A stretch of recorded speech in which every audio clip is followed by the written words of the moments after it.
જેનુલ આબેદીન અબ્દુલ સાકિયા, હજ assistant field trainer Dahod. અમે આજે અહીંયા ઝાયડસ હોસ્પિટલમાં 2025 હજ માટે કેમ્પનું આયોજન દાહોદ જિલ્લા માટે કર્યું છે અને અમને દાહોદ જિલ્લાના ઝાયડસ હોસ્પિટલમાં અલગ વ્યવસ્થા કરી આપવામાં આવી. એના માટે અમારો કેમ્પ કુલ 4 દિવસનો રહેશે. 18 તારીખ, 22 તારીખ, 21 તારીખ, 22 તારીખ, 23 તારીખ.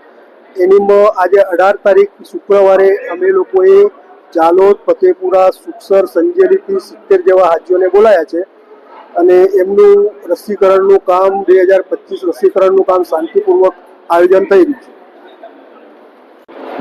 આજ રોજ તારીખ 18/4/2025 રોજ આપણે ગુજરાત હજ કમિટી દ્વારા મોકલવામાં આવતા હાજીઓની આજે general hospital Dahod Zydus hospital ખાતે હજ વેક્સિનેશન કેમ્પનું જે આયોજન કરેલ છે તેમાં આજ રોજ 65 જણાનું વેક્સિનેશન રાખવામાં આવેલ છે.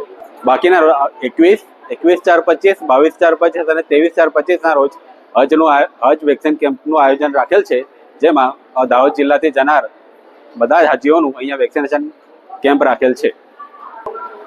મારું નામ કિરણભાઈ સંગાડા, હું જુનિયર ફાર્માસિસ્ટ તરીકે કામ કરું છું.